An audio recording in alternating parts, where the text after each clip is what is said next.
ओम नमः शिवाय, जय महाकाल। कैसे हैं आप सभी शिव भक्त। आप सभी को पता है कि कल है 19 दिसंबर 2025 का दिन और इस दिन पड़ रही है पोष मास की अमावस्या।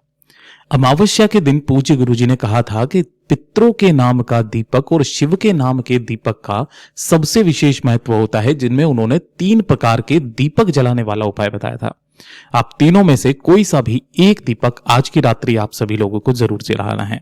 पूज्य गुरुजी ने भी कहा था, जब आपके पितरों को मोक्ष की प्राप्ति होती है, जब आपके पितृ तृप्त होते हैं तो खुले हाथों से आशीर्वाद लुटाते हैं, आपकी बड़ी से बड़ी कामनाएं तो पूरी होती है। आपके घर के जितने भी कष्ट होते हैं, चाहे धन से संबंधित हो, चाहे जमीन जायदाद से संबंधित हो, आपके कोई भी कार्य हैं जिनमें रुकावटें बहुत ज्यादा आ रही हो, वो सारी समाप्त होती है। गुरुदेव की कथा से सुन करके और समझ करके आज की रात्रि जलाने वाला ये पितृ मोक्ष दीपक वाला उपाय बहुत आसान भाषा में आप सभी को बताऊंगा।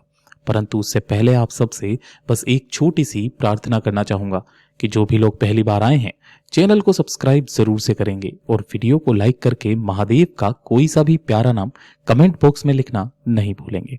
इस पूरे वीडियो में हम 3 महा उपायों के बारे में बात करेंगे जिन्हें आपको आज की रात्रि करना है, तो ध्यान से सुनना है और समझने की कोशिश करना है। सबसे पहले बात करते हैं पहले उपाय की, जिसके लिए पूज्य गुरुजी ने हमेशा से ही कहा है कि जो भी अमावस्या की तिथि आ जाए, रात्रि के समय ये चावल का दीपक जलाना बिल्कुल भी मत भूलना। ये वो पितृमोक्ष दीपक नहीं है। पितृमोक्ष दीपक वाला उपाय जस्ट इसके बाद में बताएंगे, क्योंकि ये सबसे सिंपल उपाय है जिसे आपको अमावस्या की रात्रि को करना होता है। पूज्य गुरुजी ने इसको बताया था कि जब आपके घर में धन को लेकर के और पैसे को लेकर के समस्याएं आ रही हो ना, या फिर आपके बनते बनते कार्य बिगड़ रहे हों, तब आपको ये दीपक जलाना होता है। गुरुदेव ने कहा, एक कटोरी के अंदर आपको चावल लेने हैं। अब कोई जरूरी नहीं है कि आपको अक्षती लेने हैं, आपके पास में जैसे भी चावल हो ना वैसे चावल ले लेना है, इससे ज्यादा नहीं लेना है। बस हाँ, कटोरी आपको भर के लेना है और इसी के साथ में आपको 2 से 4 टुकड़े कपूर के ले लेने हैं। ध्यान रखना, कपूर अगर आपके पास में इजीली अवेलेबल हो जाए तो अच्छी बात है, वरना ओरिजिनल कपूर के टुकड़े आप लिया कीजिए जो अच्छे से जलते हैं, ठीक है ना।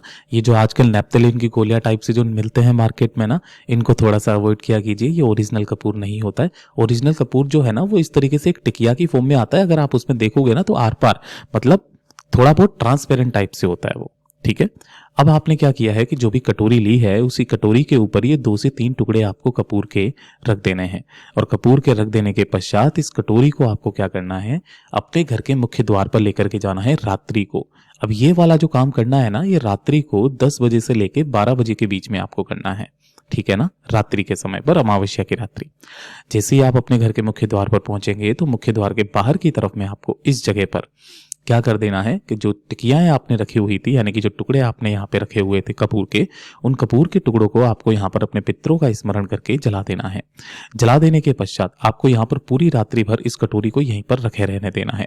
कपूर जब तक जल रहा है तब तक जलते रहने दीजिएगा, ठीक है। उसके बाद में आपको घर के अंदर चले जाना है, सो जाना है। और जब अगला दिन आएगा तो अगले दिन क्या होता है ना, अगले दिन से प्रतिपदा तिथि स्टार्ट होती है। तब आपको क्या करना है, सुबह उठ करके यहां पर जो कपूर है वो जल चुका होगा, नीचे की तरफ में जो जले हुए चावल बचेंगे उन जले हुए चावलों को लेना, अपनी कामना कह करके आपके घर के आसपास जो भी स्थान ऐसा हो जहां पर पशु पक्षी आते हों तो पक्षियों को वो जले हुए चावल आपको रख देना है। गुरुदेव ने कहा था कि जितने चावल के दाने पक्षियों के द्वारा चुगे जाते हैं महाराज, आपके उतने कष्ट उतने दुख दूर हो जाते हैं, आपके कार्यों में प्रगति आना संभव हो जाती है। पूज्य गुरु जी का बहुत अद्भुत और अचूक उपाय है, जरूर कीजिएगा। और आज का सबसे जो उपाय है वो है पितृ मोक्ष दीपक का उपाय। पूज्य गुरु जी ने कहा, पितरों को तर्पण नहीं सीधे मोक्ष की प्राप्ति होती है और जिन घरों के पितृ देवता खुश होते हैं ना, उन घरों के कार्य कभी रुकते नहीं है। अगर आपने कभी कभार देखा होगा कि जो भी पैसे वाले लोग हैं, जिनके पास में धन संपदा वैभव अथाह है, वो अपने पितरों के निमित्त कितना कार्य करवाते हैं। वो उनकी श्राद्ध पक्ष के दौरान भी खूब दान पुण्य सत्कर्म करते हैं। अर्थात जिनके घरों के पितृ देवता खुश होते हैं ना, उन घरों में कभी भी कोई समस्या नहीं आती है। और आपको अपने पितरों के निमित्त ही अमावस्या की रात्रि ये उपाय करना है। गुरुदेव ने कहा था आपको एक दीपक लेना है इस तरीके से, लेकिन आपको आटे का दीपक तैयार करना है। इस तरीके से आटे का दीपक तैयार करना, और ध्यान रहे पितरों के नाम से जब भी कोई दीपक जलाया जाता है वो हमेशा लंबी बाती का होता है। तो इसके अंदर आपको मात्र एक लंबी बाती लगा देनी है और इसके अंदर जो भरा जाता है ना, उस चीज का विशेष करके ध्यान रखना। अगर आप घी भर रहे हो तो केवल और केवल गाय का घी भरोगे, और अगर आपके पास में गाय का घी नहीं है उस केस में आप सरसों का तेल काम में लोगे। ठीक है, भैंस का घी काम में मत लेना, सरसों का तेल ले लेना, कोई दिक्कत नहीं है। गाय का घी काम में ले लेना, कोई दिक्कत नहीं है। उसके पश्चात जैसे ही आप इस दीपक को तैयार कर लेंगे ना, इसे आपको प्रज्वलित करना है, जलाना है। अब ये वाला जो समय पूज्य गुरुजी ने बताया है ना, ये समय बताया है रात्रि को 9 बजे से लेकर के 11 बजे के बीच में। हर एक चीज का एक समय फिक्स है। इसी बीच में 9:15 का एक विशेष समय भी आता है, उस समय पर भी आप इस उपाय को कर सकते हैं। तो आपने ये दीपक प्रज्वलित कर दिया, जला दिया। इसी के साथ में आपको 1 लोटा शुद्ध जल लेना है तांबे के कलश में ना, और इसी के अंदर आपको मिला लेने होंगे थोड़े से काले तिल। इनका विशेष करके ध्यान रखना, इसके अंदर थोड़े से मिलाने होंगे काले तिल। तो ये जो काले तिल वाला जल है इसे, और ये जो एक दीपक आपने तैयार किया है इसे, इन दोनों को ही आपको आपके घर में जहां पर भी परिंदा हो, पानी पीने का स्थान ये नहीं है, आरओ सिस्टम लगा होगा, उसके पास में आप चले जाना। अपने पितरों का स्मरण करके सबसे पहले तो जो एक दीपक आपने लिया है उसे इस तरीके से प्रज्वलित करना कि उसकी जो बाती का मुख हो वो किस दिशा में होनी चाहिए, दक्षिण दिशा में, है ना। क्योंकि अमावस्या की तिथि पितरों के नाम से होती है और पितरों की जो दिशा होती है वो दक्षिण दिशा होती है। दक्षिण दिशा में रख के, और जो कलश आपने लिया है उस कलश को भी उसी दीपक के पास में किसी भी चीज से ढक करके रख देना। पूरी रात अमावस्या की इसे यहीं पर रखे रहने देना है। जब अगला दिन आएगा ना सुबह के समय पर, तब आपको सुबह के समय उठ करके नहाने धोने के पश्चात दीपक को तो आपको किसी भी वृक्ष के नीचे रख करके चले आ जाना है, अपने घर पे मत रखना क्योंकि आटे का दीपक है। ठीक है, और ये जो कलश वाला जल है, काले तिल का जल, इसे लेकर भगवान महादेव की शिवलिंग के पास में आपको जाना है, और यहां पर पहुंच करके शिवलिंग के पीछे की तरफ खड़े होकर के दोनों हाथों में कलश को लेकर अपना नाम और गोत्र बोल करके श्री शिवाय नमस्तुभ्यम मंत्र का कंटिन्यू स्मरण करते हुए इस संपूर्ण जल को आपको शिवलिंग के ठीक शीर्ष पर समर्पित कर देना है। पूज्य गुरुजी ने जब इस उपाय के बारे में कहा था तब कहा था कि शिवलिंग पर चढ़ा हुआ जल जब इस जलाधारी से नीचे की तरफ यहाँ पर जिस स्थान पर गिरता है, यह आपके पितरों का स्थान होता है महाराज, और जितना भी जल नीचे गिरता है ये सब आपका पितरों के भाग में जाता है।